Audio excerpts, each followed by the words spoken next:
నేను మీ మీ మీ అందరి ప్రార్థనలో మా అమ్మను జ్ఞాపకం చేసుకోండి అని ఒక మాట మీతో మనస్ఫూర్తిగా అడుగుతున్నాను. దయచేసి మా అమ్మకు ఆరోగ్యం బాగలేదు, ఆమె చాలా వీక్ అయ్యారు. నేను చిన్నప్పటి నుంచి మా నాన్నను చూడలేదు. నాకు తండ్రి లేడు, మా అమ్మే నన్ను పెంచింది. ఆమె నాకు తల్లి, ఆమె తండ్రి.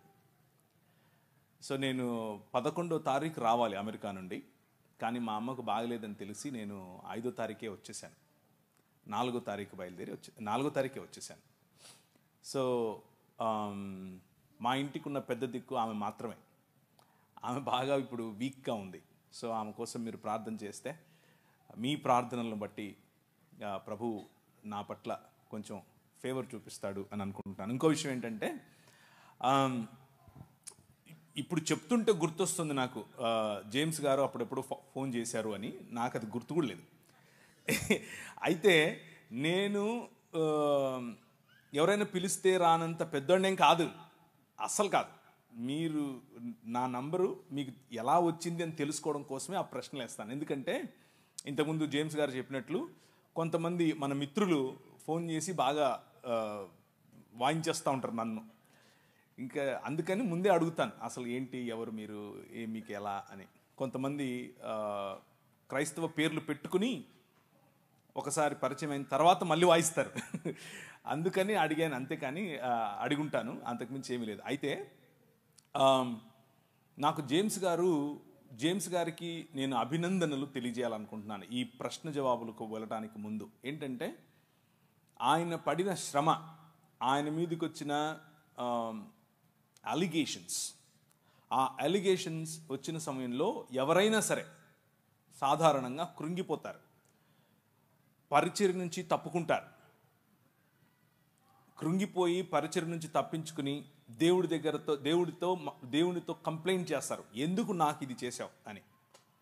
కానీ ఈ మార్గం గుండా వెళ్ళినప్పుడు చట్టపరంగా ఆ మార్గం, చట్టము అనేటటువంటి మార్గంలో చాలా కష్టం ఉంటుంది, చాలా ఓపిక కావాలి. అందులో అగ్నిలో పుటము వేసి తీయబడినట్లుగా క్లీన్ చిట్టుతో బయటకు వచ్చాడు. దానికోసం నేను ప్రభువును అభినందిస్తూ, ప్రభువును నిజంగా కృతజ్ఞత చెప్పాను. నేను ఒకరోజు తల ఉంచి ప్రార్థన చేశాను. ఆయన ఫోన్ చేసి చెప్పాడు, అన్న నా కేసు మొత్తం అయిపోయింది, నాలో ఏ తప్పు లేదు అని కేసులో రాసి మరి నాకు ఇచ్చారు జడ్జి వారు అని చెప్పినప్పుడు, నేను ఆ నిమిషమే ఆయనకు ఫోన్ పెట్టేసిన తర్వాత నేను ప్రార్థన చేశాను. Thank you very much lord. ప్రభువా, నువ్వు ఒక మంచి సాక్ష్యంతో మా సోదరుడిని కట్టు, ఒక మంచి సాక్ష్యంతో ఇంకా బలమైన పరిచర్య కోసం ముందుకు తీసుకెళ్ళు అన్నట్లు ప్రార్థన చేశాను. నాకు జేమ్స్ గారంటే చాలా అభిమానం. ఆయన పిలిచాడు అన్న ఒకే ఒక కారణం చేతనే మొన్న రాజమండ్రికి కూడా నేను వచ్చాను.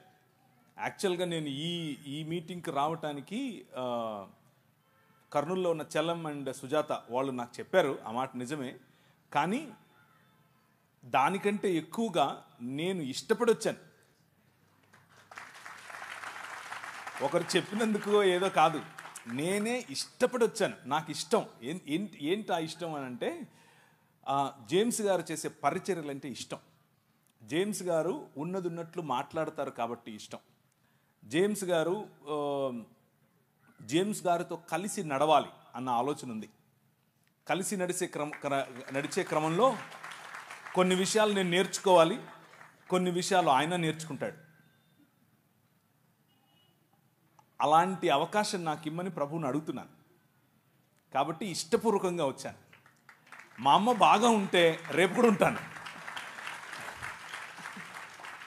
ఇప్పుడే కాదు, ఎప్పుడు పిలిచినా వస్తాను.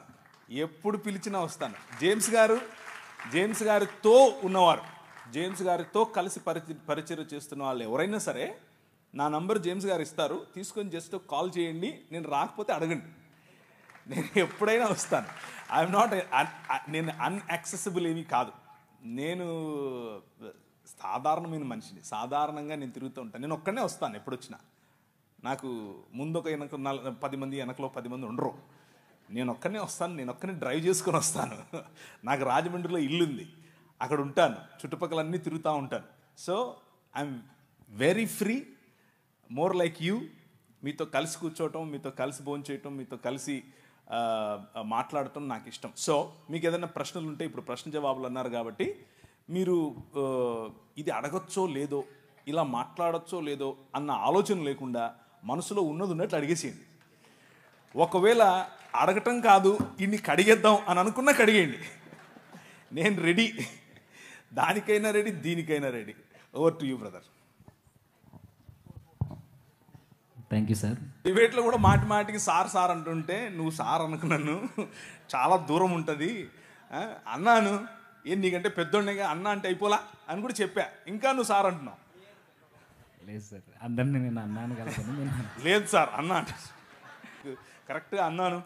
ఓకేనా, మీరు మాతో జర్నీ కాలం నేను దేవుని రాజ్యం మిషనరీ ఉద్యమం గురించి మాట్లాడబోతున్నాను. మిషనరీ ఉద్యమంలో ఈ మీరు అడిగిన ప్రశ్నకు కూలంకషంగా, అంటే చాలా లోతుగా కొన్ని విషయాలను తీసుకుని మాట్లాడే ప్రయత్నం చేస్తాను. అక్కడ మీకు విశాలమైనటువంటి ఒక దృక్పథం, విశాలమైనటువంటి దేవుని రాజ్యానికి సంబంధించినటువంటి ఒక వైఖరి మీకు వచ్చే విధంగా ఆ సెషన్ ఉండబోతోంది.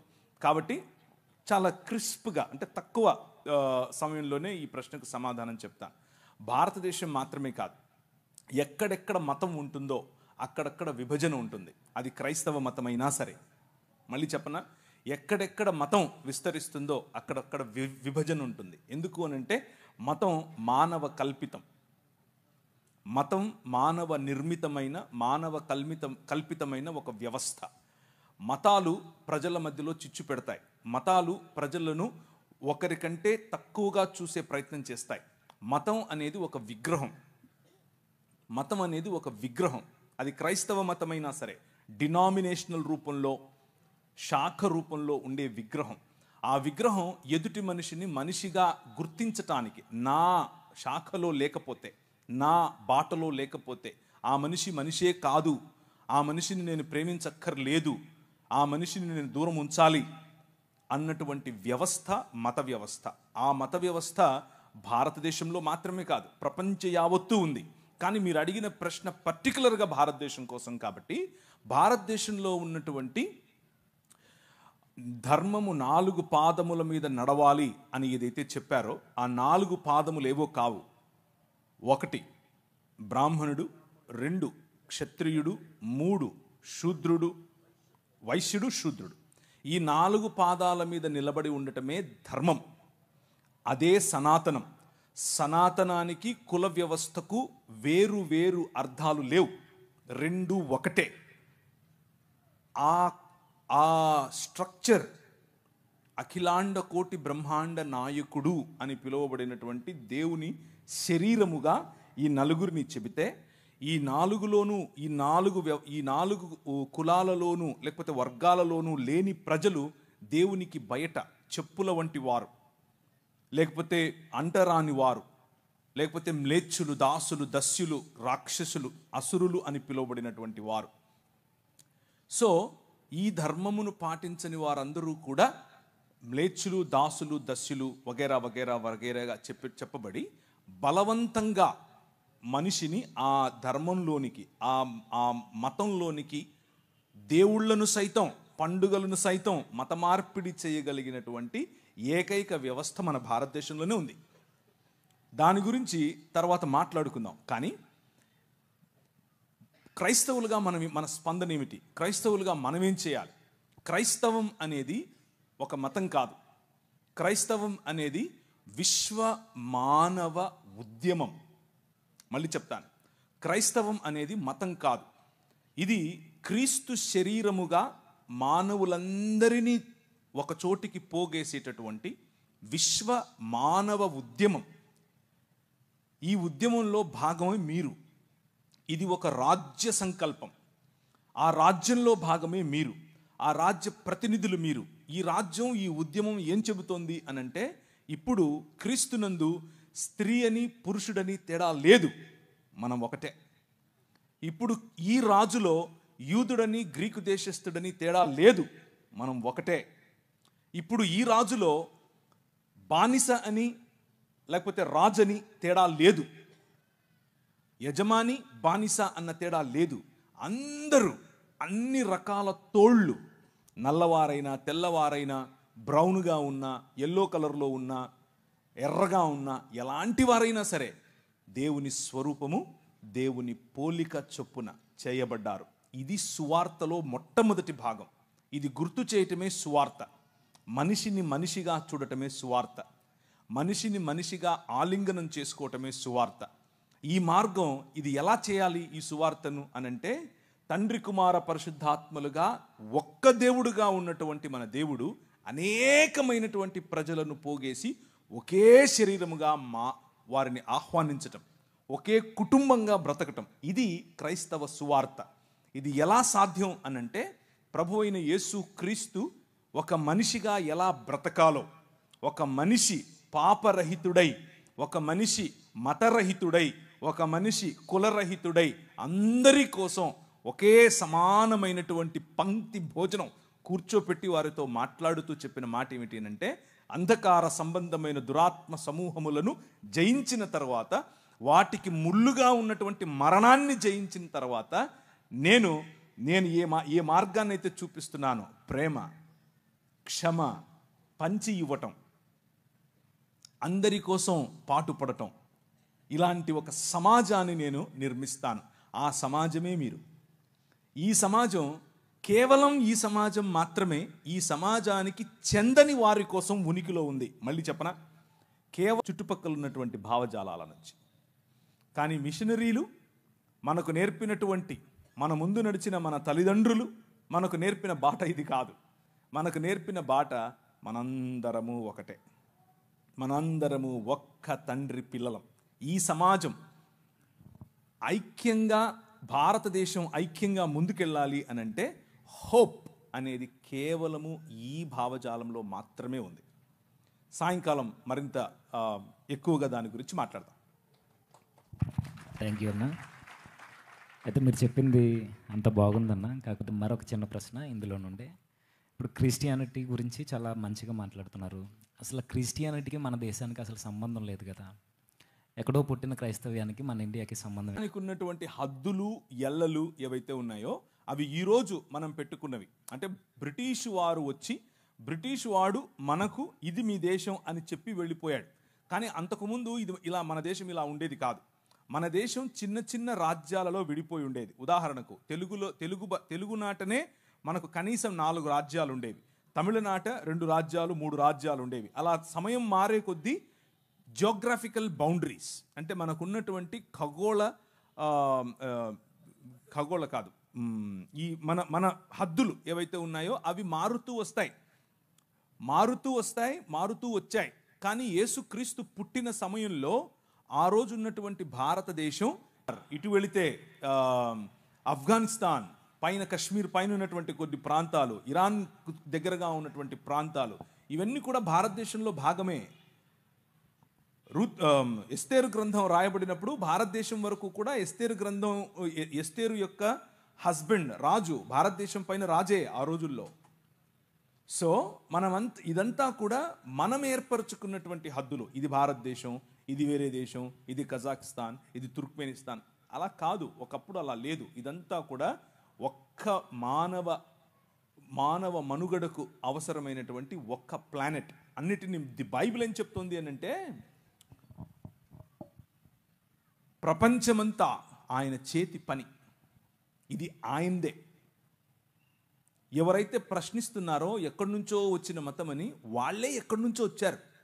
వాళ్ళు కాస్పియన్ సీ దగ్గర నుంచి కొందరు, ఇటువైపు ఇరాన్ ప్రాంతం నుంచి కొందరు వలస వచ్చి ఇక్కడ ఉంటున్నారు.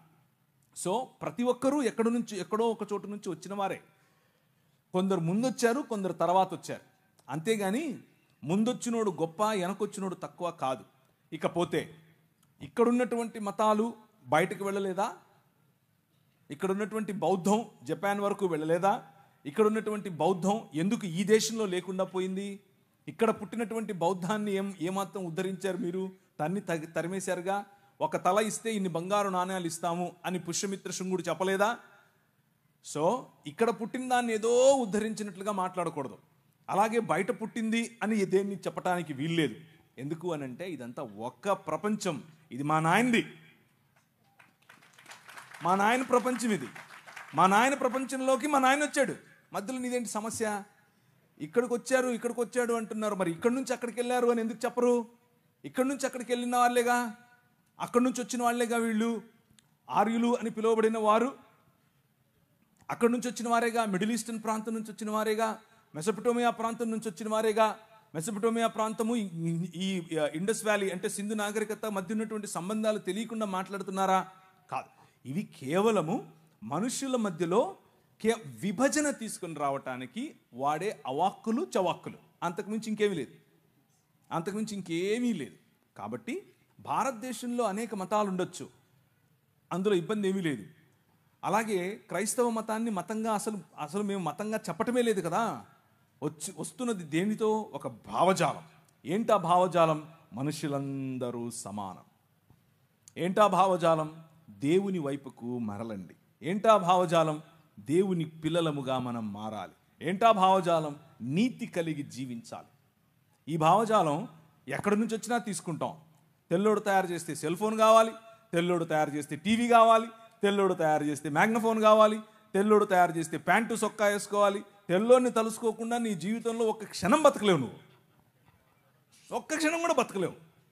నువ్వేమో మళ్ళీ ఆకునేది బయట నుంచి వచ్చింది, బయట నుంచి ఏం రాలేదు, ఇక్కడిదే.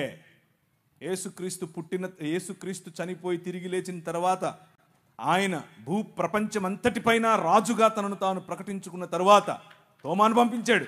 తోమా ఇక్కడికే వచ్చాడు. తోమా భారతదేశానికి వచ్చాడు. మొదటి శతాబ్దంలోనే వచ్చాడు. బ్రిటిష్ వాళ్ళు తెచ్చాడంటే ఏంటి నువ్వు తెలియక. బడ్డి శానిస్ వచ్చాడు.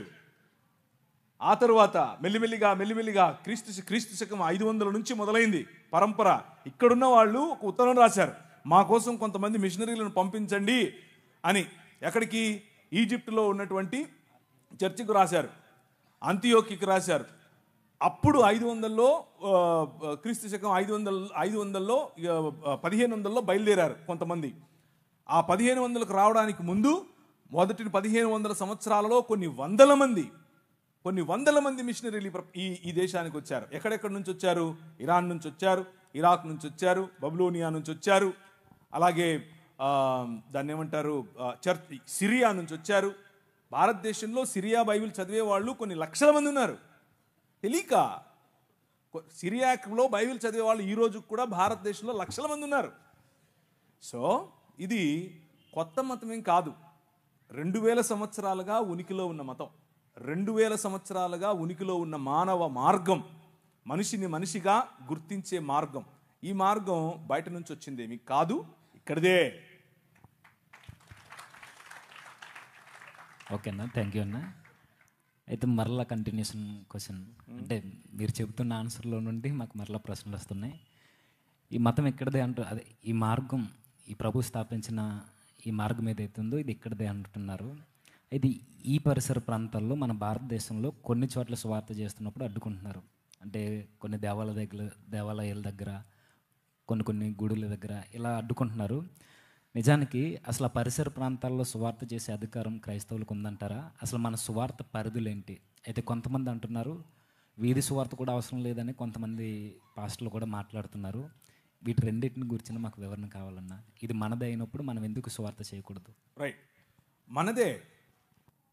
ఈ దేశం మంది, ఈ ప్రపంచం మంది, మన నాయింది. కానీ అదే స్టేట్మెంట్ అందరూ ఇవ్వచ్చు. అదే స్టేట్మెంట్ ప్రతి మనిషి ఇవ్వాలి. ప్రతి మనిషికి ఆ హక్కు ఉంది. నేను సువార్త చెప్తున్నాను. నేను ఒక ఊరికి వెళ్ళాను, ఎక్కడ అంటే గుంటూరు జిల్లాలో ఒక చిన్న గ్రామం. ఆ గ్రామానికి వెళ్ళాను. నైట్ పడుకున్నాను. బాగా లేట్ అయిపోయింది మీటింగ్ లేట్ అయిపోయిన తర్వాత మనోళ్ళు రావడమే 9:30, 10కి వస్తారు. 12:30కు మీటింగ్ అయిపోయింది. సరే అని వెళ్ళి పడుకున్నాను. ఒక ఉదయం 3:30, 4 అయింది. 4 అవ్వంగానే గంట కొట్టింది. టింగ్ టింగ్. యెహోవా వలన ఆశీర్వదింపబడిన వాడా లే సోమరి లే అంటున్నాడు. ఎవడు ఏ ఆకాశవాణి ఏంటిది అనుకున్నాను. బయటకు వచ్చి చూస్తే బొంగులు పెట్టినాడు ఇంతవి. నేను పాస్టర్ గారిని అడిగాను, ఏంటండి ఏంటండి పాస్టర్ గారు ఏదో సౌండ్ సువార్త చెప్తున్నామండి అన్నాడు. అబ్బో భలే చెప్తున్నారు సువార్తలు. ఎలా చెప్తారు? నిద్రపోయేవాడిని కెలికి లేపి సువార్తనా? అది సువార్త కాదు. దానివల్ల మనం చెప్పే మెసేజ్కు విసుగొస్తుంది ప్రజలకి. విసుగు రాకుండా చేయాలి. ఆ శుక్రవారం పూట మసీదుకి వెళ్ళి ఒకడు వాడికున్న నిష్టలో, వారికున్నటువంటి భక్తిలో, వారికున్నటువంటి దైవభీతిలో మసీదుకి వెళ్ళి వస్తున్నారు. నువ్వు ఆ మసీదు కాన్ని నిలబడుకొని అస్సలాము అలైకుం సాహబ్ ఏలో అని చెప్పి వాడికి ఇచ్చావనుకో, ఏమంటాడు? 4 ఏస్తాడు. ఎందుకేడు అంటే మనకు ఒక కామన్ సెన్స్ ఉండాలి. ఒక కామన్ సెన్స్తో మనం పనిచేయాలి. ఉదాహరణకు ఎవరైనా వాళ్ళ ఇంట్లో చనిపోయారు, ఆడి దగ్గరికి వెళ్ళి రికార్డింగ్ డాన్స్ పెడతారా? పెట్టరు. Common sense. అరే స్వేచ్ఛ అనంటే విచ్చలవిడితనం కాదు, యథేచ్ఛవర్తన కాదు. స్వేచ్ఛ అంటే అవతలి వ్యక్తి మూడేంటి, అవతలి వ్యక్తి ఎలా ఉన్నాడు, అవతలి వ్యక్తి ఎలా స్పందిస్తాడు, అవతలి వ్యక్తితో నేను ఏం చెప్పాలి, ఎప్పుడు పంచుకోవాలి అని సమయాన్ని చూసి ఆ సమయంలో మంచి స్నేహభావంతో గౌరవప్రదంగా ఆయనకు క్రీస్తును పరిచయం చేయాలి. వీధి సువార్త చేయండి, తప్పేమీ లేదు. కానీ వీధి సువార్త పేరిట గొడవలు పెట్టుకోవద్దు. మొన్న కొందరు వెళ్ళారు, క్రైస్ట్ గాస్పెల్ టీం, సంచులు వేసుకుని తెల్ల బట్టలు వేసుకుని పోయినారు. పోతే అక్కడ వాళ్ళు అడ్డుకున్నారు. వాళ్ళు కొట్టనీకి వస్తే ఈడు కొట్టనీకి వెళ్తున్నాడు, ఆడు తిడితే ఈడు తిడుతున్నాడు. ఏం చెప్తున్నావు నువ్వు? ఏ పని అయితే చేయటానికి వెళ్ళావో దానికి కరెక్ట్గా ఆపోజిట్ చేస్తున్నావు నువ్వు. అవసరమా? లేదు. ఎదగాలి, ఆలోచన స్థాయిలో పైకి రావాలి. మాధ్యమాలను ఉపయోగించండి. మీరు చేస్తున్నటువంటి ఈ మాధ్యమ పరిచర్య ఎక్సలెంట్. మొన్న జరిగిన డిస్కషన్ 7 లక్షల మంది చూశారు. అందరూ క్రైస్తవులే చూసింటారా? నో. మన మాట ఉప్పు వేసినట్లుగా ఉంటే, మన మాట తగ్గింపుతో ఉంటే, మన మాట అవతలి వారి భావజాలం ప్రకారంగా రెచ్చిపోతూ ఉంటే, మనం మన భావజాలం ప్రకారంగా తగ్గించుకుని మాట్లాడితే ప్రజలను గెలవడం చాలా ఈజీ. ప్రజలను గెలుస్తాం. ఈ భావజాలంతోనే ప్రభువు ఈ లోకాన్ని గెలిచాడు. మనం అలాంటి భావజాలంతోనే సువార్త చేయాలి. సో సువార్త చేయండి, ఇది మన దేశం, కానీ సమయస్ఫూర్తి కలిగి చేయండి. ఉదాహరణకు ఏదైనా వేరే గ్రామానికి మీరు వెళ్తున్నారు, ఇక్కడ నుంచి ఒక టీం వేసుకుని, అక్కడ ఉంటారు కదా క్రైస్తవులు. ఒకవేళ ఉంటే వారికి ఇన్ఫార్మ్ చేయండి, మేము వస్తున్నాం, మేము పనిచేయాలనుకుంటున్నాం, మీకు సమయం వీలైతే మాకు తోడుగా ఉండండి, మేము చేస్తాం, వెళ్ళండి. దగ్గరున్నటువంటి వాళ్ళతో ముందు పీస్ పర్సన్ అంటారు, అంటే ఒక సహృదయం ఉన్న వ్యక్తిని కలుపుకోండి, అక్కడ కలిసి చేయండి, మళ్ళీ ఎవరి దారిన వాళ్ళు వెళ్ళిపోండి, ఇబ్బంది ఏమీ లేదు. అలాగే మాధ్యమాలను వాడుకోండి, అలాగే టెక్నాలజీ వాడండి, సెల్ ఫోన్స్ వాడండి, వాట్సాప్ వాడండి, ఫేస్బుక్ వాడండి. ఇవన్నీ మీరు చేసేవే, కొత్తవేం కాదు. అన్నిటినీ మించి స్నేహం వాడండి, స్నేహపూర్వకంగా ప్రజలను పట్టండి, గృహదర్శనాలు చేయండి. ఇవన్నీ ఏం కాకుండా ఊరికే పోయి చేతిలో ఉన్నది నువ్వు వాడు మూడేంటో తెలియదు, వాడు ఎలా ఉన్నాడో తెలియదు, ఇదిగో నువ్వు నమ్ముకుంటే పరలోకం మొత్తం లేక నరకం మొత్తం, దేవుడు నిన్ను 65 చేసేస్తాడు, ఈ మాటలన్నీ చెప్తే ఎవరండి వినేది? ఎవరు వినరు. మనం చెప్పే దాంట్లో మనకు క్లారిటీ ఉండదు, వినే దాంట్లో వాళ్ళకు క్లారిటీ ఉండదు. అలా వద్దు. ఒక స్ట్రక్చర్డ్ వేలో, ఒక పద్ధతిగా గనక మనం చేస్తే మనం చాలామందిని గెలవచ్చు. సో నా ఆన్సర్ ఏంటంటే, ఇది మన దేశం, కానీ సమయస్ఫూర్తితో ప్రజలను ఆకర్షించే విధంగా, ఆకట్టుకునే విధంగా సువార్త పరిచర్యను చేయండి. సువార్త పరిచర్యలో క్రీస్తును, రాజును పరిచయం చేయటం మన ఆలోచన, అంతేకాని మన మతాన్ని పరిచయం చేయటం కాదు. అక్కడే మనం తప్పుదారి పడుతున్నాం. ఓకేనా, థ్యాంక్ యూ. జీవితంలో మనం ఎదుర్కొనేవి ఇవి తెలుసుకోవాలి, వీటి గురించి ఆలోచించాలి. వీటి గురించి ఒపీనియన్స్ అంటే మన ఉద్దేశాలు ఒక్కొక్కరికి ఒక్కొక్క రకంగా ఉండొచ్చు, ఉద్దేశాలు వేరు వేరు రకంగా ఉండొచ్చు. కానీ నాకు అర్థమైన బైబిల్ గ్రంథంలో నుంచి నేను అర్థం చేసుకున్నది నేను మీకు చెప్తాను. దీన్ని నేను ఇది కరెక్ట్ అని నమ్మి చెప్తున్నాను. ఉదాహరణకు ఒక హిందూ మిత్రుడు ఉన్నాడు, లేకపోతే ముస్లిం మిత్రుడు ఉన్నాడు. ముస్లిం మిత్రుడు వాళ్ళ ఇంట్లో పండుగ చేసుకుంటున్నారు, రంజాన్ పండుగ చేసుకుంటున్నారు. పండుగ చేసుకుని ఇఫ్తార్ పార్టీకి పిలిచాడు. ఇఫ్తార్ భోజనం పెడుతున్నాను రండి అని పిలిచాడు. ఇఫ్తార్కి వెళ్ళి భోజనం చేయడంలో ఇబ్బంది ఏమీ లేదు. అలాగే ఈరోజు కనుమ. ఈ కనుమ దినాన మన హైందవ మిత్రులు వాళ్ళ ఇంట్లో మామూలుగా దాన్ని ఏమంటారు, మా ఊళ్ళల్లో అయితే అలసంద వడలు చేస్తారు. అలసంద వడలు, మంచి కోడి కూర చేస్తారు. పిలుస్తారు. పిలిచినప్పుడు వాళ్ళ ఇంటికి వెళ్తాం, వాళ్ళతో కలిసి భోంచేస్తాం, తప్పేమీ లేదు. అలాంటి విందులు, అలాంటి భోజనం తప్పు కాదు. కానీ ఇక్కడే కొంచెం జాగ్రత్త వహించాలి. ఏంటంటే, మేము మీ ఇంటికి వచ్చినప్పుడు మీరు కేక్ పెడితే తిన్నారు, మేము మీ ఇంటికి వస్తాం, మీరు భోజనం పెడితే తింటాం, అంతవరకు ఓకే. కానీ మీరు కేక్ పెడితే మేము తిన్నాం, మేము ప్రసాదం పెడితే మీరు తినండి అంటే ప్రాబ్లం. ఏంటా ప్రాబ్లం? కేకు మనం ఏది ప్రసాదంగా పంచం. ఎప్పుడు ఎవరైనా పంచుతున్నారు మీరు? మనమేం పంచం. మన దగ్గర ప్రసాదాలు లేవు. మనం ప్రసాదాల బ్యాచ్ కానే కాదు. మనం ఒక బల్ల పెడతాం, ఆ బల్ల క్రీస్తు శరీరం, అది ప్రసాదం కాదు. అది వచ్చి తింటే రోగాలు పోతాయి, అది వచ్చి తింటే దేవుడు బ్లెస్సింగ్స్ ఇస్తాడు, ఇలాంటి ఏం లేవు మనకి. ఇది దేవుని బల్ల. మనందరము ఒక్క సమాజం, మనలో అందరిలో ఒకే రక్తం ప్రవహిస్తుంది. ఆయన మన కోసం తన శరీరాన్ని విడిచాడు అన్నటువంటి ఆయన విమోచన కార్యాన్ని జ్ఞాపకం చేసుకునే, కేవలము బాప్తీసము పొందిన ఆయన అనుయాయులైన, ఆయన శిష్యులైన వారికి మాత్రమే పెట్టబడిన బల్ల. అది ఎవరికి పంచంగా మనం పంచం. అలాగే వారి దేవీ దేవతలకు అర్పించిన వాటిని తీసుకోవు కూడా. మనం పంచము, వారిస్తే తీసుకోము. చాలా క్లియర్గా చెప్తున్నానా? మనం పంచేది లేదు, వాళ్ళు ఇస్తే తీసుకోవాల్సిన అవసరము లేదు. అలాగని చెప్పి అవతల వారు నొప్పించాల్సిన అవసరం ఏమీ లేదు. ఎందుకు నొప్పించాలి? దయ్యానికి పెట్టావు, నువ్వు రాయికి పెట్టావు, నువ్వు రప్ప, ఈ స్టేట్మెంట్స్ అన్నీ అక్కర్లేదు. అది కరెక్ట్ కాదు. అలా చెప్పటం వల్ల అవతల వ్యక్తిని పోగొట్టుకుంటాం. అలా మనం దురుసుగా ఉండకూడదు. చాలా సున్నితంగా మాట్లాడచ్చు. సోదరా, చాలా థ్యాంక్ యూ, మీ భక్తి భావాన్ని నేను మెచ్చుకుంటున్నాను, మీలో ఇంత భక్తి ఉంది, చాలా సంతోషం, మీరు నన్ను కూడా గౌరవిస్తూ మీరు ఏదో ఇస్తున్నారు, కాకపోతే మిమ్మల్ని నేను గౌరవించాలి కదా. నేనేదో ఇది స్వీట్ తిన్నట్టు తిన్నాను అనుకోండి, అది మీకు నొచ్చుకుంటారు మీరు. అలా వద్దు. నేను నా విశ్వాసంలో ఇలాంటి విగ్రహార్పితములు తీసుకోవద్దు అని చెప్పారు కాబట్టి నన్ను దయచేసి ఏం అనుకోకే. కానీ నీతో పాటు రావాలా, వస్తా, ఎక్కడికి వెళ్దాం చెప్పు, మీ ఇంటికి వద్దామా, భోంచేద్దామా, చేస్తా చెప్పు. ఇలా మనం స్నేహాన్ని పెంచుకోవచ్చు. కానీ సత్యాన్ని కూడా చెప్పాలి. సత్యం చెప్తూ స్నేహాన్ని పెంచుకోవాలి. వాళ్ళేం నొచ్చుకోరు. ఒక్కసారి గనక మనము తగ్గింపుతో, నిజమైన మనస్సుతో వాళ్ళను, మన సహోదరులను యాక్సెప్ట్ చేస్తూ వాళ్ళని ఈ విషయం చెప్పి, మేము ఎలాగైతే మీకు బల్ల పంచమో అలాగే మీరు కూడా నాకు ఇది ఇవ్వకండి అని చెప్పటం వల్ల తప్పేమీ లేదు. అలా చెప్పిన తర్వాత వారితో కలిసి బయటికి వెళ్ళారు, ఒక రెస్టారెంట్కి వెళ్ళారు. ఆ రెస్టారెంట్లో వాడు ఎవరికి సమర్పించాడో మనకు తెలీదు.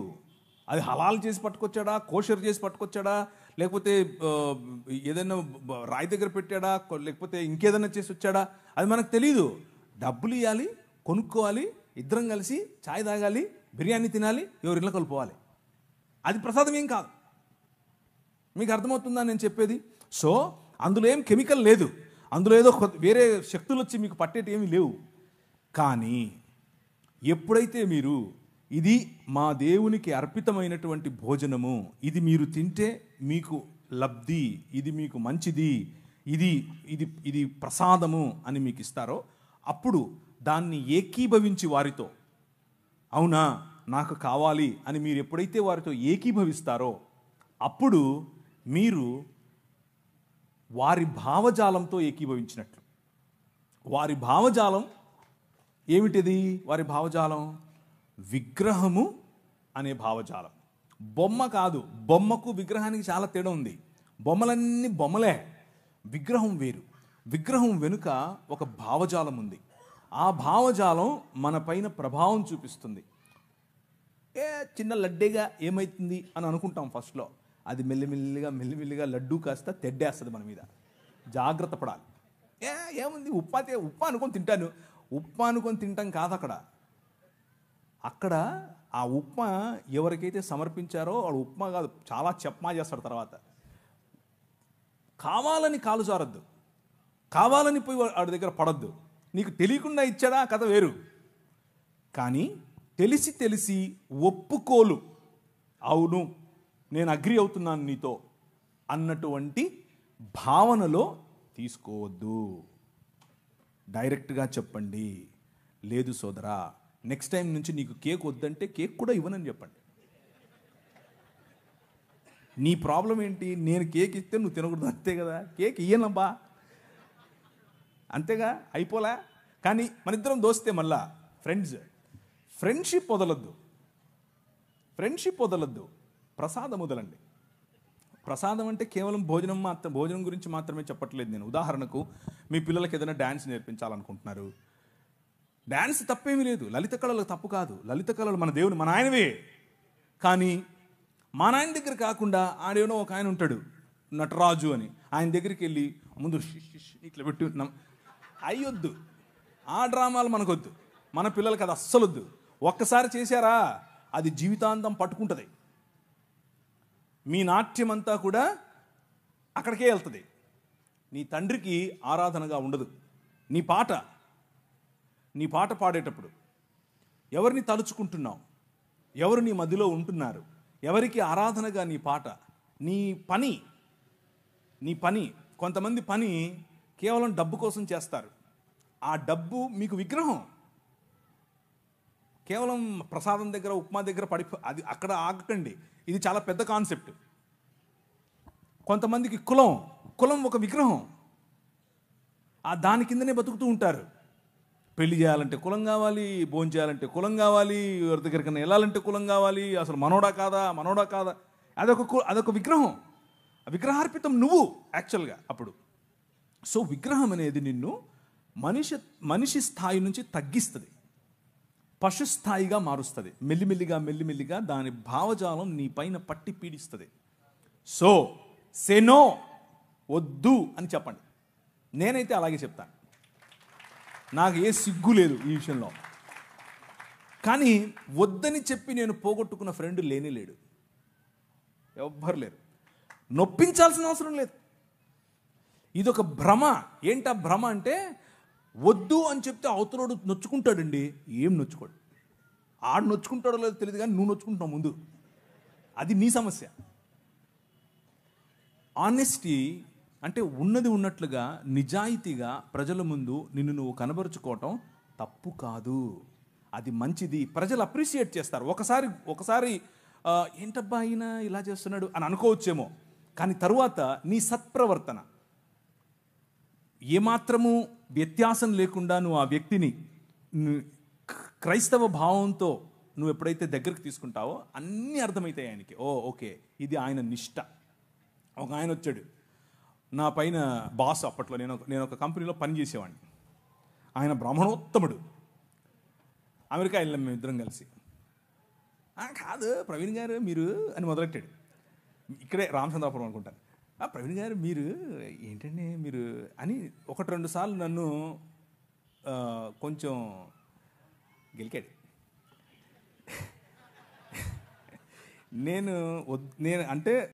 నేను చాలా చాలా స్నేహంగా ఉంటాను ఆయనతో, కానీ ఆయన దానికి విలువ ఇవ్వాల. దానికి చేయండి ఏం కాదు చేయండి అన్నట్లు నా వెంట పడ్డాడు.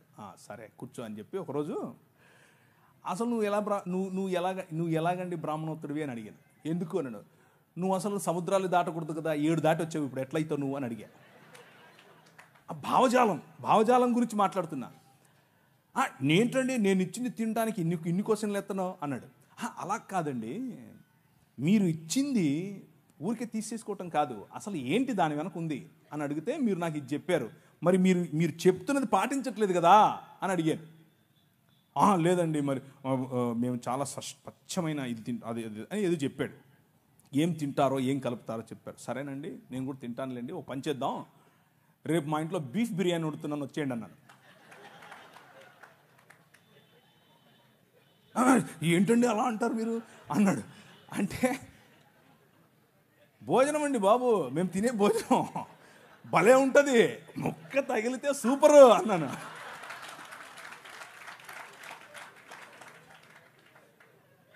మీరు ఏ విధంగా ఇది తినడానికి జంకుతున్నారో మీ నిష్ట, మీ నిష్టలో ఇది తినకూడదు అన్నది మీ భావన, తినరు. అలాగే మా నిష్టలో అది తినకూడదు అన్నది భావన, దాన్ని అర్థం చేసుకోండి. అంతేగాని పద్దానికి వచ్చి మీరు ఇలా క్వశ్చన్ చేస్తే నేను కూడా క్వశ్చన్ చేయాల్సి వస్తుందని చెప్పాను. బీఫ్ బిర్యానీ సూపర్ ఉంటుంది, దోశ వేసి పెడతా అన్నాను. బీఫ్ వండి దోశ బీఫ్ ఏంటండి ఆ కాంబినేషన్ ఏంటంటే, నేను అన్నాను భలే ఉంటుందండి బాబు, మీకు తెలియదు సూపర్ ఉంటుంది. ఇంకా మా ఊళ్ళల్లో సంగటి చేస్తారన్నాను. సంగటి ఆయనకి తెలియదు, అర్థం కావట్లేదు ఆయనకి, సంగటి ఏంటి అంటున్నాడు. అంటే కడపకు రండి ఒకసారి, బీఫ్ వేసుకుని సంగటి వండుకుని దాంట్లో నెయ్యి పోసి తింటే సబ్బా సూపర్. ఆయన తట్టుకోలేక చెవులు మూసుకెళ్ళిపోయాడు. టచ్లోనే ఉన్నాడు, ఇంకా ఫ్రెండే, కానీ అర్థం చేసుకున్నాడు. ఆయన నన్ను పెస్టర్ చేయటం, నన్ను ఒత్తటం, నన్ను కావాలని ఒత్తేది నేను ఒత్తితే ఎలా ఉంటుందో అర్థం చేసుకుని ఆపేసాడు.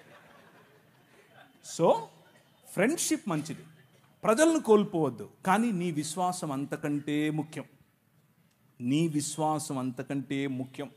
నువ్వు రోడ్డు మీద నిలబడి సువార్త చెప్పటం ఎంత ముఖ్యమో, నీ ఫ్రెండ్ దగ్గర నిలబడుకొని నేను ఈ క్రీస్తును మాత్రమే అనుసరిస్తాను అని చెప్పటం అంతే ముఖ్యం. నువ్వు వాడిచ్చిందల్లా తీసుకొని తింటే నువ్వు అది చెప్పడం లేదని అర్థం, నీ సాక్ష్యం లేదని అర్థం. సో ఒకరిని గెలవటం కోసం అబద్ధం చెప్పక్కర్లేదు, సత్యం చెబుతూనే గెలవచ్చు. ఆ ప్రయత్నం చేయండి, ఉపయోగపడుతుంది, మారుస్తుంది దేన్నైనా. కానీ ఇక్కడ వచ్చిన సమస్య, దీంట్లో ఏదో కల్మషం ఉంది, ఆ కల్మషం వచ్చి నన్ను ఏదో చేస్తుంది అనే భావన ఉండడం బట్టి ప్రార్థనలు చేసి దాన్ని శుభ్రపరుస్తున్నాం అన్న ఆలోచన చెప్తున్నట్లుగా నాకు అనిపిస్తుంది ప్రశ్నలో. కానీ ప్రసాదం నువ్వు ప్రార్థన చేసుకుని తిన్నంత మాత్రాన ఇప్పుడు ప్రార్థన చేసుకోకుండా తిన్నా కానీ అది భోజనమే, అది సామాన్యమైనటువంటి బ్లడ్డే, సామాన్యమైన ఉప్మానే, సామాన్యమైన పొంగలే. దానివల్ల నీకు వచ్చేది పెద్దగా ఏమి ఉందో లేదో అని కాదు. మెయిన్ పాయింట్ ఏంటంటే అర్పించినటువంటిది ఒక భావజాలానికి, ఆ విగ్రహము వెనుకున్నటువంటి ఒక ఆలోచన శక్తి, ఆ విగ్రహం వెనుకున్నటువంటి పడద్రోయబడినటువంటి దేవదూతల సమూహములలో ఒకరికి ఆ విగ్రహం అర్పితం. నువ్వు దాన్ని ఆవాహయామి అంటున్నావు, అలాంటివి చెయ్యొద్దు. ప్రార్థన చేసుకుని ఆవాహయామి ఏంటి? ప్రసాదం తినడం అంటే ఆవాహయామి అని చెప్పటమే. ప్రార్థన చేసుకుని పిలవాలా? పిలిచేవాళ్ళను ప్రార్థన చేసుకుని సరే నేను ఏకీపిస్తున్నాను ప్రార్థన చేసుకుని ఏకీపించాలా? అవసరం లేదు. ఇంత కష్టం ఎందుకు? వాక్యం చెప్తోంది. నువ్వు ఏదైనా మార్కెట్లోకి వెళ్ళావు, కొనుక్కున్నావు, ప్రార్థన చేసుకో, తిను. కానీ కావాలని విగ్రహార్పితములా వద్దని చెప్పు, వాక్యం చెప్తా ఉంది. అలా చేస్తే పోలా? దానికి దాన్ని ఏమంటారు, థియోలాజికల్ ఇది చేయాలా? ఇప్పుడు ప్రార్థన చేసుకుని మనం ఒక శివాలయంలోకి వెళ్ళి, వారి భక్తి శివాలయం, వారు భక్తితో శివాలయంలో ఉంటారు, శివుణ్ణి పూజిస్తారు. మనం వాళ్ళని అవమానపరుస్తూ అక్కడికి వెళ్ళి ప్రార్థన చేద్దామా? యేసు ప్రభువా, ఈ శివలింగం ఎవరో కాదు, యేసు ప్రభువే అని మనం ప్రార్థన చేద్దామా? అది కరెక్టా? అది వారిని అవమానించినట్లు, మన విశ్వాసాన్ని మనం చాటనట్లు. అలా చేయకూడదు. వీలైనంత వరకు నిక్కచ్చిగా ప్రార్థన చేసుకుని భోజనాన్నైనా దేన్నైనా మనం ప్రభు కోసం చేయాలి.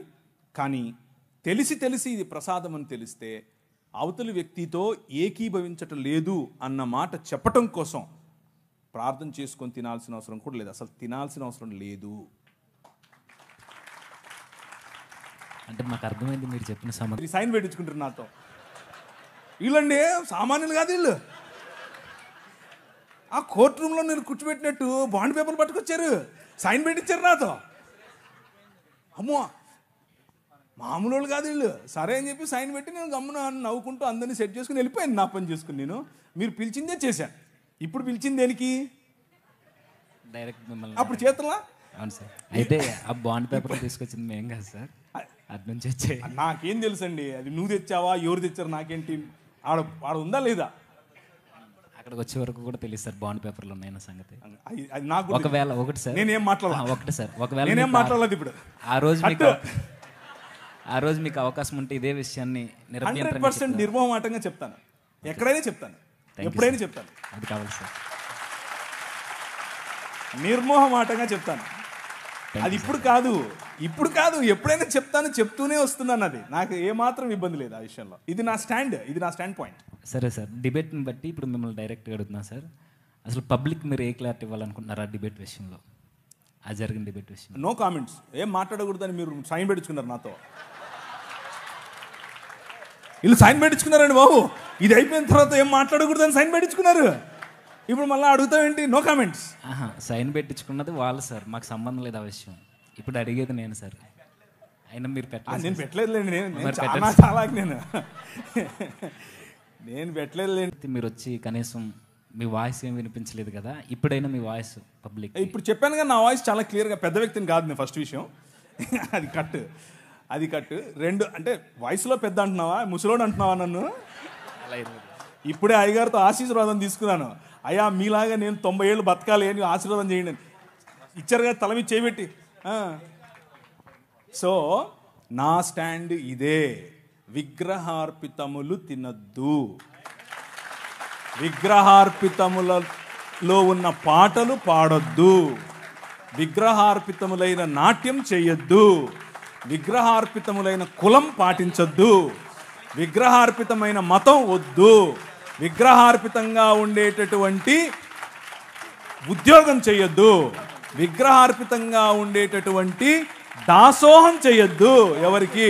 మన రాజు యేసే. Jesus is the king of all. మధ్యలో ఏ విగ్రహం లేదు. ఇంకా గట్టిగా చెప్పాలా?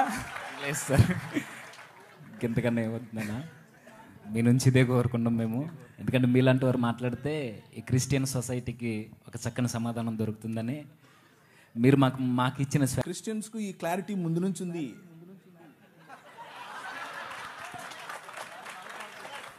లేదని మీరు అనుకుని నేను తప్పు చెప్పానా సార్? ముందు నుంచి ఉంది, ఇది అందరికీ తెలిసింది.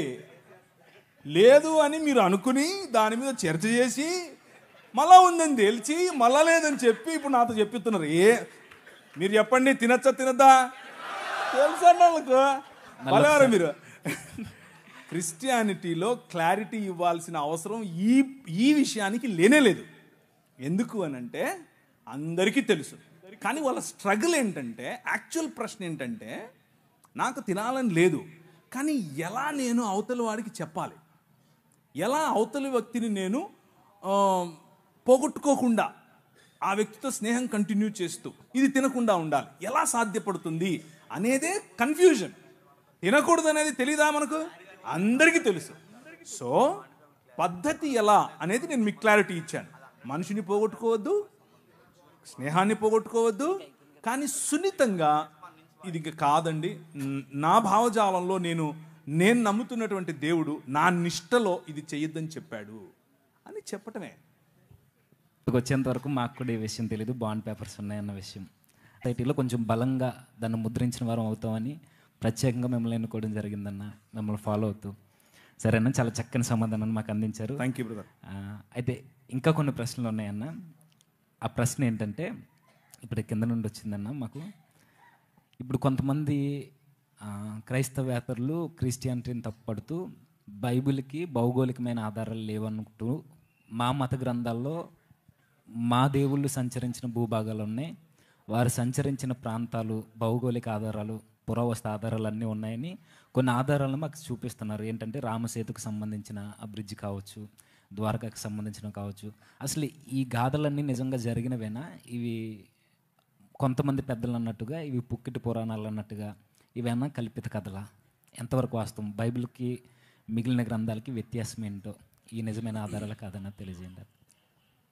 సో వారు చెబుతున్నటువంటి పురావస్తు ఆధారాలు ఏవైతే ఉన్నాయో అవేవి కూడా వారు రచించుకున్న కావ్యంలో చెప్పినటువంటి స్థలాలకు సంబంధించినవి కావు, కానే కావు. ఉదాహరణకు రీసెంట్గా గౌరవ సుప్రీంకోర్టు వారు రామ మందిర నిర్మాణం జరిగినటువంటి చోటు అది రాముని పుట్టుకకు సంబంధించింది అన్నటువంటి ఆధారాలు లేవు అని చాలా క్లియర్గా చెప్పింది.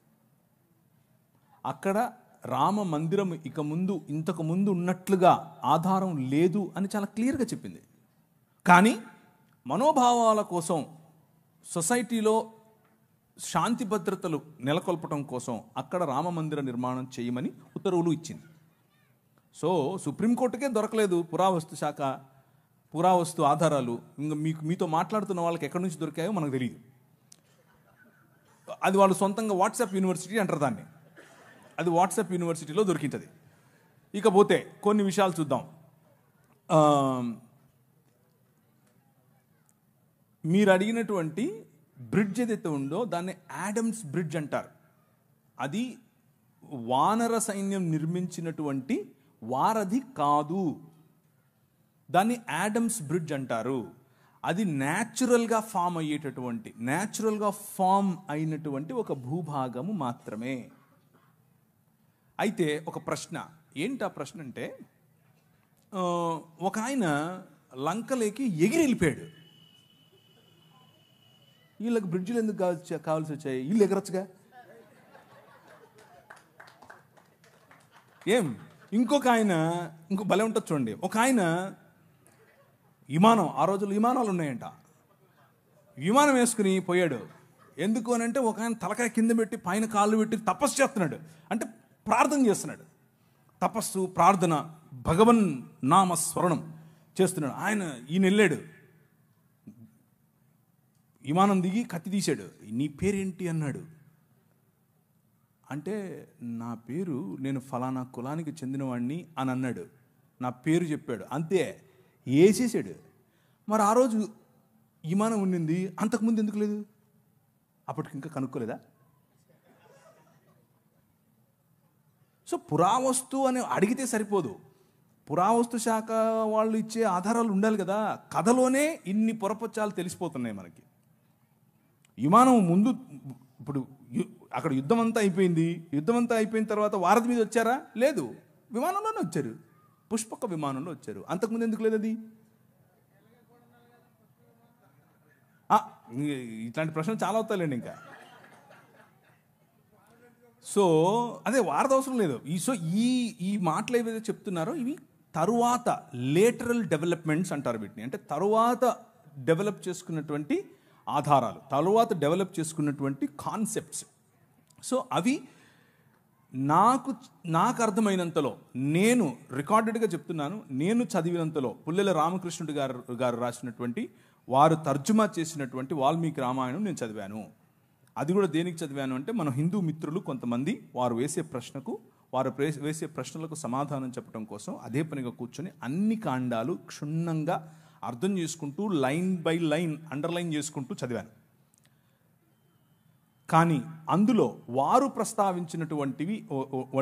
ప్రస్తావించినటువంటి స్థలాలు కానీ, వారు ప్రస్తావించినటువంటి మనుషులు కానీ, వారు ప్రస్తావించినటువంటి కోటలు కానీ, వారు ప్రస్తావించినటువంటి భారతంలో కూడా వారు ప్రస్తావించినటువంటి ఇళ్ళు కానీ ఏదీ ఇప్పుడు మనకు లభ్యంగా లేదు, ఏదీ మనకు అందుబాటులో లేదు. ఒకవేళ ఉంటే ఆర్కియాలజికల్ సొసైటీ ఆఫ్ ఇండియా అని ఒక వెబ్సైట్ ఉంది. అది భారతదేశ పన్ను, మనమందరం పన్ను కడతాం, భారతదేశ గవర్నమెంట్ వాళ్ళు ఆ వెబ్సైట్ పెట్టారు. అందులో తప్పకుండా ఉంటుంది. లేదు, బౌద్ధానికి ఉంది, జైనానికి ఉంది, క్రైస్తవానికి ఉంది. అశోకుడు జీవించిన కాలంలో శిలాఫలకాలు పెట్టాడు. అందులో అరమైక్ భాష ఉంది, అందులో తమిళ భాష ఉంది, అందులో పాలి ధమ్మలిపి ఉంది. సంస్కృతం లేదు, హిందీ లేదు, ఏం లేదు. సో ఇది ఈ పురావస్తు శాఖకు సంబంధించినటువంటి ఆధారాలు, ఉదాహరణకు లిపి, ఉదాహరణకు ఉదాహరణకు శిలా శాసనములు, ఉదాహరణకు మందిరములు, ఇలాంటివేవి కూడా వాళ్ళు చెప్తున్నట్లుగా లక్షల సంవత్సరాల క్రితం ఉన్నాయి, ఏమీ లేవు. అదంతా బూటకం. కొద్దిగా ఎప్పటి నుంచి మొదలైంది ఈ ఆధారాలు దొరకటం అని అంటే, క్రీస్తు శకం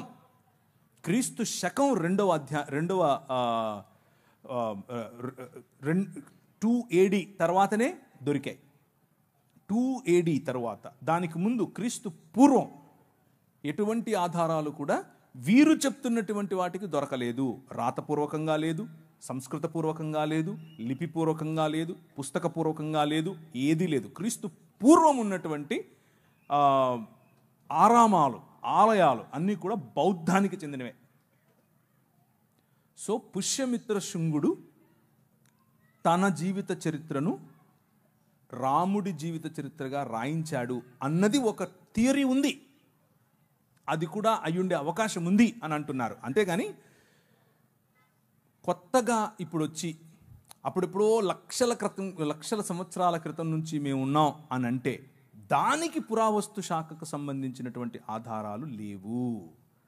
సింపుల్ కాన్సెప్ట్ అర్థం చేసుకోండి. మనిషి వనవాసిగా ఉండి ఆ తర్వాత మెల్లిమెల్లిగా రాతి యుగం, ఆ తర్వాత మెల్లిమెల్లిగా లోహయుగం అంటే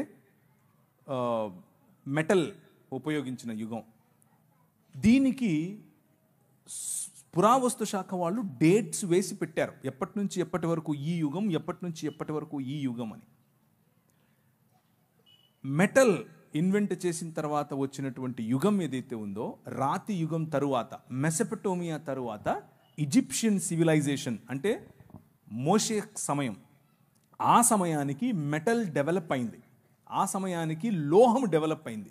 కనుకనే రథాల యొక్క మొట్టమొదటిసారి రథాల వాడటం, మొట్టమొదటిసారి గుర్రాలు రథాలు కలిపి వాడటం ఈజిప్షియన్ సివిలైజేషన్లో మనం చూస్తాం. గుర్రాలు ఆ తరువాత దాదాపు కొన్ని వందల సంవత్సరాల తర్వాత మెల్లిమెల్లిగా ఈ జంబూక ద్వీపం అని పిలువబడినటువంటి భారత ఇండియన్ సబ్ కాంటినెంట్ అనేదైతే అంటున్నామో ఆ ప్రాంతాలకు వచ్చాయి.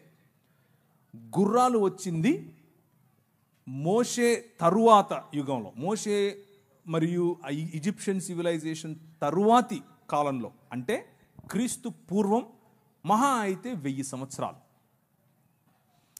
అప్పుడు గుర్రాలు వచ్చాయి, రథాలు వచ్చాయి. 1,00,000 ఏళ్ల క్రితం గుర్రాలు రథాలు ఎక్కడి నుంచి వస్తాయి? ఇంత చిన్న ప్రశ్న రాదా మనుషులకి? లేవు. అది మీరు అడిగిన ప్రమాణంలోనే ఆర్కియలాజికల్ సర్వే ఆఫ్ ఇండియా వాళ్ళే ఒప్పుకున్నది. అది రీసెంట్గా ఐఐటి ఖరగ్పూర్ వాళ్ళు ఇలాంటి ఒక క్యాలెండర్ సృష్టించి ప్రజల్లో ఈ సనాతన ధర్మం అనే కాన్సెప్ట్ను ఐఐటి వాళ్ళు, ఇండియన్ ఇన్స్టిట్యూట్ ఆఫ్ టెక్నాలజీ, వాళ్ళకి ఏం పని మతంతో, వాళ్ళు కూడా ఈ వాట్సాప్ యూనివర్సిటీ మొదలుపెట్టారు. వాళ్ళ కోసం మేము రెగ్యులర్గా వాళ్ళకు వినిపించాల్సినటువంటి మంత్రాలు వినిపిస్తూనే ఉన్నాం. అది కాదు, దానికి ఆధారం లేదు, ఏ ఆధారము లేదు. కానీ ఇప్పుడు మీరు అదే బైబిల్ని తీసుకోండి. వారు బైబిల్లో చెప్పిన ఇశ్రాయేలీలు చేసిన నిర్మాణంలో భాగమైనటువంటి పిరమిడ్స్ ఉన్నాయా? ఉన్నాయి.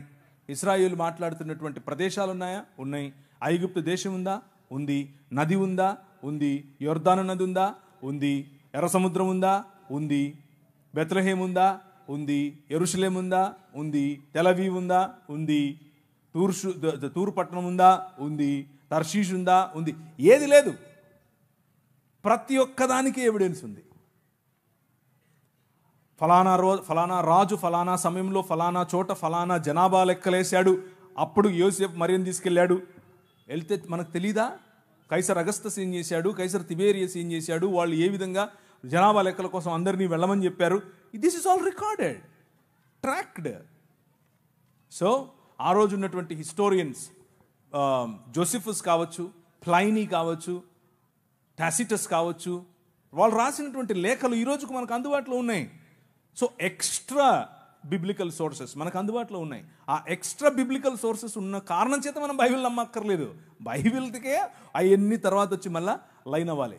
ఎందుకంటే Bible it self is a historical book. అందులో చరిత్ర చాలా స్పష్టంగా రాశారు. గలతీ ద్వీపం ఈ రోజుకుందా? ఉంది. స్మిర్నా ఉందా? స్మిర్నా అంటే ఈరోజు ఉన్న సిరియాలో ఉన్న ఇజ్మీర్ అనే సిటీ. ప్రతి సిటీ ఈరోజు మనం కొన్ని మునిగిపోయాయి, కానీ మెజారిటీ ఆఫ్ ప్లేసెస్ ఈ రోజుకు ఉన్నాయి.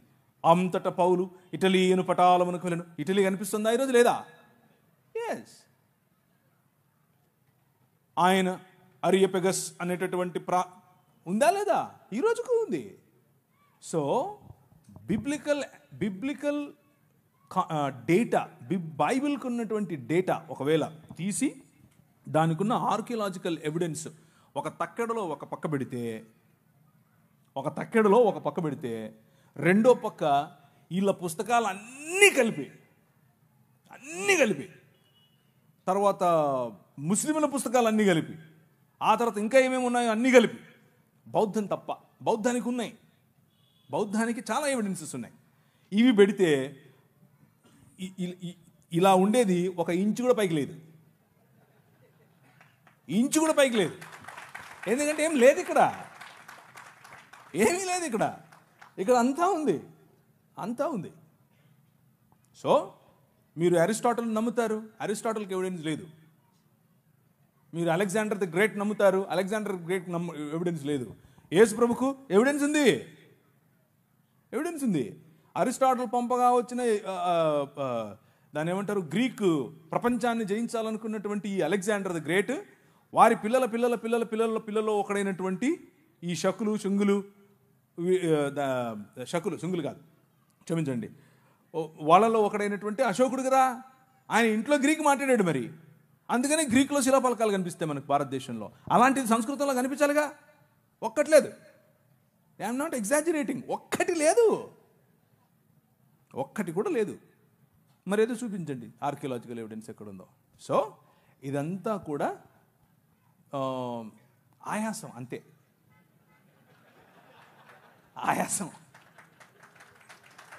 ఆయాసం తప్ప ఏమీ లేదు. ఎందుకంటే ఇక్కడ సబ్జెక్ట్ ఉంది, అక్కడ ఏమీ లేదు కాబట్టి ఆయాసపడాలి. నీకు అని చెప్పాలి. అవతలుడు ఏం అనక ముందే మనమే అనేసామనుకో, అవతలుడు ఏమండు కదా అని. అలా ఏం కాదు, మనం ప్రశ్నిస్తూనే ఉంటాం. రైట్? ఓకేనా, థ్యాంక్ యూ అన్న. అయితే ఇప్పటివరకు మీరు చెప్పిన సమాధానం బట్టి మాకు అర్థమైంది బైబిల్ ఒక పరిశుద్ధమైన గ్రంథం అని, దీనికి చాలా ఎవిడెన్స్ ఉన్నాయని. అయితే ఇంతే పరిశుద్ధమైనది అయితే ఈ మధ్య చాలా ప్రశ్నలు మాకు వినబడుతున్నాయి. ఇలాంటి పరిశుద్ధ గ్రంథంలో, ఇలాంటి దైవ గ్రంథంలో లోతు సందర్భం కావచ్చు, దావీదు గారు చేసిన తప్పులు కావచ్చు, యోధా గారు చేసినవి కావచ్చు, ఇలాంటి కొన్ని ఇబ్బందికరమైన పరిస్థితులు రాసినప్పుడు దేవుని గ్రంథం అయితే, ఇన్ని ఎవిడెన్స్ ఉన్నది నిజమైన గ్రంథం అయితే, ఇలాంటి సందర్భాలు లోతు తన కుమార్తెలతో పాపం చేయడం, దావీదు తప్పు చేయడం, ఇలాంటివి రాశారు. ఇది ఎలా దైవ గ్రంథం అవుద్ది? కాబట్టి మనుషులు చేసిన తప్పులు కూడా చెబుతుంది. బైబిల్ పరిశుద్ధ గ్రంథం కాబట్టే ఆ పరిశుద్ధ గ్రంథానికి సంబంధించిన దేవుణ్ణి ఆరాధించేవారు వారు కూడా మనుష్యులే. ఆ మనుష్యులు చేసిన తప్పులు అందరికీ తెలియాల్సిందే. దేవుడు న్యాయ నిర్ణేతగా లోతు, తన పిల్లలు, దావీదు, అలాగే తామారు, ఇలా అందరూ వారి జీవితాల్లో చేసినటువంటి తప్పులను ఎత్తి చూపిస్తుంది. మొత్తానికి బైబిల్ ఏం చెప్తోంది అని అంటే, దేవుని రాజ్య వారసులుగా కాకుండా సొంత రాజ్య నిర్మాణాలు, సొంత ఆలోచనల్లో బ్రతికితే మనిషి ప్రతి ఒక్కడు పాపమే చేస్తున్నాడు అన్నది చెబుతుంది బైబిల్. దానికి మినహాయింపు కేవలము యేసుక్రీస్తు మాత్రమే. మళ్ళీ కొత్తగా ఒకరు వచ్చి చెప్పక్కర్లేదు మనకు, మీ దావీదు ఇలా చేశాడు, ఆడు ఇలా చేశాడు. మాకు తెలిసేది, వి నో దాట్. అది మా దేవుడే రాయించాడు కాబట్టే పరిశుద్ధమైన దేవుడు, రాయించాడు కాబట్టే పరిశుద్ధమైన పుస్తకం. కప్పిపెట్టుంటే ఆయన పరిశుద్ధమైన దేవుడు ఎలా అవుతాడు? కప్పిపెట్టుంటే అది పరిశుద్ధమైన పుస్తకం ఎలా అవుతుంది? అది కేవలము ఒక అజెండాతో వచ్చిన పుస్తకం అవుతుంది. కానీ అవతలి వారు అలా కాదు. అవతలి వారి పరిస్థితి అది కాదు. అవతలి వారి పరిస్థితి ఏమిటి అని అంటే, ఎవరైతే దేవుళ్ళుగా, ఎవరైతే దేవతలుగా తమను తాము ఆ పుస్తకాలలో ప్రకటించుకున్నారో వారు మిగిలిన వారిని మోసముతోనూ, సెక్షువల్ అల్యూర్మెంట్ అంటే లైంగిక ఆకర్షణతోనూ, వయలెన్స్తోనూ, రేప్తోనూ, స్వయంగా పిల్లలను సొంత పిల్లలతో శారీరకేచ్ఛలు తీర్చుకోవటంతోనూ దేవుళ్ళు ఆ పని చేసినట్లుగా వారి పుస్తకాలు చెప్తున్నాయి. సో బైబిల్కు మిగిలిన పుస్తకాలకు ఉన్న తేడా ఏమిటి అని అంటే, బైబిల్ మనుష్యులు చేసిన తప్పులను ఎత్తి చూపిస్తుంది, కానీ దేవుడు ఆ చేసిన తప్పులను సమర్థించకుండా వారిని సరైన మార్గంలో పెట్టడం కోసం తన కుమారుడైనటువంటి యేసు క్రీస్తును పంపాడు. కానీ మిగిలిన పుస్తకాలు అలా కాదు. మిగిలిన పుస్తకాలు ఆ దేవుళ్ళు చేసేది ఒక పెద్ద ఘనకార్యం అన్నట్లు. ఒక ఆయన 16,000 మంది అయితే ఇంకొక ఆయన 3 అంటే, ఇంకొక ఆయన 10 మంది అంటే, ఇంకొక ఆమె 5 మంది మొగుళ్ళని వేసుకుంటే ఇవన్నీ తిరుగుతూ ఉంటారు. ఇది అప్రూవ్డ్ బై గాడ్ వాళ్ళకి. ఇది సనాతన ధర్మం అంటే ఇదే అని చెప్తారు. అది సమస్య. అక్కడికి ఇక్కడికి తేడా కనిపిస్తుందా? ఇది తప్పు అని బైబిల్ చెప్తోంది, అలా చెయ్యొద్దు అని బైబిల్ చెప్తోంది. సనాతన ధర్మం అంటేనే ఇది అని ఇది చెప్తోంది. ఉదాహరణకు ఒక ఆయన ఉంటాడు, ఆయన వాళ్ళ అమ్మగారు ప్రెగ్నెంట్. వాళ్ళ అమ్మగారు ఇంట్లో ఉంటారు, వాళ్ళ నాన్నగారు కూడా ఉంటారు. ఏదో చక్కగా మంచి మురిపెం మంచి ఫ్యామిలీ. అలా ఉంటే ఇది ఎక్కడి నుంచి తీసుకొని చెప్తున్నానంటే మహాభారతం నుంచి తీసుకొని చెప్తున్నాను. యుధిష్ఠిరుడు అంటే ధర్మరాజు చెప్పినటువంటి స్టోరీ. ధర్మరాజుకు మరియు గంగాపుత్రుడైనటువంటి భీష్మాచారికి మధ్య జరుగుతున్నటువంటి కాన్వర్జేషన్. అందులో నారద ముని గారు కూడా ఉన్నారు. వాళ్ళ మధ్యలో జరుగుతున్నటువంటి కాన్వర్జేషన్. ఏంటి కాన్వర్జేషన్ అంటే, ఒకసారి ఒక ముని వాళ్ళ ఇంట్లోకి వస్తాడు, చకా వస్తాడు. వచ్చి వాళ్ళ అమ్మ అక్కడ ఉంటుంది, పోయి చేయి పట్టుకుని పదాపదవరా అంటాడు. ఈ నుండి ఏంటి అయిపోతుంది నానా, ఆయన నాపు అంటే, ఆపకూడదు నాయన అన్నాడు. ఏంటి నాన్న, మా అమ్మని తీసుకెళ్ళిపోతున్నాడు ఆయన అని అంటే, ఇథ ధర్మ సనాతన అన్నాడు. ఏంటి ఇదే సనాతన ధర్మం అంటే అని చెప్పాడు. ఏమని? బ్రాహ్మణుడు వచ్చి నీ భార్యను చేయి పట్టుకొని తీసుకెళ్తే నువ్వు ఆపొద్దు, ఆయన వెళ్ళిపోవాలంతే, అదే సనాతన ధర్మం అని చెప్పాడు ఆయన. ఇది నేను చెప్పట్లేదు, ప్రవీణ్ చెప్పట్లేదు, భీష్మాచార్యుడు, యుధిష్ఠిరుడు మరియు నారదుడు 3 చెప్తున్నారు. వినకపోతే ఎట్లా మరి? మీకు అర్థమవుతుందా? వినకపోతే ఎట్లా? ఇంకొక కథ చెప్తాను. అంటే మీరు అడిగిన దానికి చెప్పాలి, చెప్పకపోతే కష్టమైపోతుంది. కొంచెం ఎక్కువ టైం తీసుకున్నానా? ఇంకొక ఆమె పాపం గర్భవతి, లోపల పిల్లవాడు ఉన్నాడు. పిల్లవాడు ఉంటే ఒక ముని వచ్చాడు. కమాన్ రా అన్నాడు. ఏంటయ్యా నేను గర్భవతినయ్యా అన్నాడు. అంటే ఈయన ఇదా ధర్మ సనాతన అన్నాడు. సరే కానీ అంటే ఆమెతో, ఆ గర్భవతితో ఆయన లైంగిక క్రియ చేస్తూ ఉన్నప్పుడు లోపల నుంచి బిడ్డ అరిశాడంట. ఒరే ఈడ టైం లేదు, ప్లేస్ లేదు, పో అంటున్నాడు. ఈడ ప్లేస్ లేదు, నువ్వు రావడానికి వీల్లేదు, వెళ్ళిపో అని అడుగుతున్నాడు లోపల నుంచి. ఏమి రాశారా పుస్తకాలు మీరు?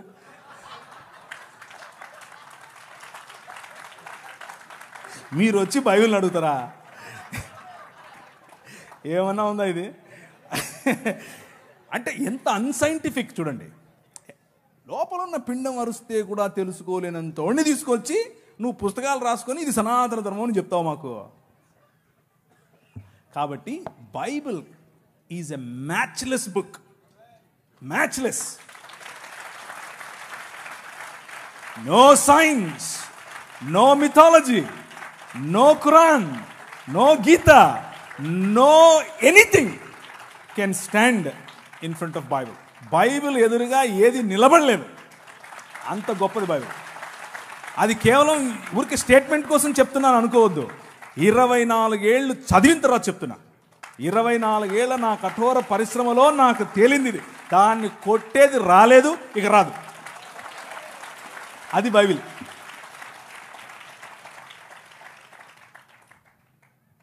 ఇంకా థ్యాంక్ యూ అన్న. ఇంకేం లేవన్నా, నిజంగా మీ ఆన్సర్ చూసిన తర్వాత ఇంకేం అడగాలని లేదు నాకు. Thank you very much. You have been a great audience. మళ్ళీ త్వరగానే కలుద్దాం. కాకపోతే లాస్ట్లో ఇంకో చిన్న మాట చెప్పి నేను ముగిస్తాను. దయచేసి ఇప్పుడు నేను చెప్పిన మాటలు, ఇప్పుడు నేను ఇచ్చిన స్టేట్మెంట్స్ ఇవేవి కూడా అవతలి వారిని నొప్పించడం కోసం కాదు, అవతలి వారిని పోగొట్టుకోవటం కోసం కాదు, అవతలి వారి కంటే నేను గొప్ప అని చెప్పుకోవటం కోసం కాదు. బైబిల్ మీద బురద చల్లితే అలా చల్లకండి, అది కరెక్ట్ కాదు. ఒకవేళ బురద చల్లాలనుకుంటే ఇదిగో మీ భావజాలంలో చాలా బురద చల్లే అవకాశం ఉంది అని చెప్పటం కోసం మాత్రమే. అలాగే విన్న మీరు ఈ కంటెంట్ తీసుకుని దొరికినోడు ప్రతి ఒక్కడిని ఇలా నీకు తెలుసా అని మొదలుపెట్టకండి. ఇలాగ ఉందటగా, అందుకు కాదు నేను చెప్పింది. డిస్క్లైమర్ ఇది, అలా చేయబాకండి, అది కరెక్ట్ కాదు. ఇది ఒకవేళ మనల్ని ప్రశ్నిస్తే తిరిగి ప్రశ్నించటం కోసం ఉపయోగపడేది మాత్రమే తప్ప కావాలని గోక్కుని అవతలి వాడికి ఏదో తలంబ్రాలేసి పంపిద్దాం, అనేది చేయకండి. అలా చేయకూడదు. ఈ మధ్య క్రైస్తవ లోకంలో ఈ ఒరవడి పెరిగింది. అది చేయకూడదు. అది అది మనకు, మన పిల్లలకు, మన భవిష్యత్తుకు చాలా అపాయకరం. మన సమాజం ప్రేమ సమాజం, మన సమాజం క్షమా సమాజం, మన సమాజం తగ్గించుకునే సమాజం. మనం అలాగే ఉందాం, మన పిల్లలకు అదే నేర్పుదాం. అలా కాకుండా అతివాదంలోకి వెళ్ళామనుకోండి, అతివాదం మన పిల్లల భవిష్యత్తును నాశనం చేస్తుంది. మన దేశం, మన ప్రజలు, మన బంధువులు, మన తోటివారు, మన సొంత వారు, వారు హిందువులైనా, ముస్లిములైనా, క్రైస్తవులైనా, ఏ దేవుణ్ణి నమ్మని వాళ్ళైనా అందరూ మన వాళ్ళే. అందరినీ కలుపుకొని పోవాలి, అందరితో మంచిగా ఉండాలి. కాదు కూడదు అని కొద్దిగా వాళ్ళు అతిగా మాట్లాడితే వాళ్ళు మంచి భోజనం చాలా నవ్వుతూనే పెట్టాలి, చక్కగా వడ్డించి పంపించాలి. Okay, thank you.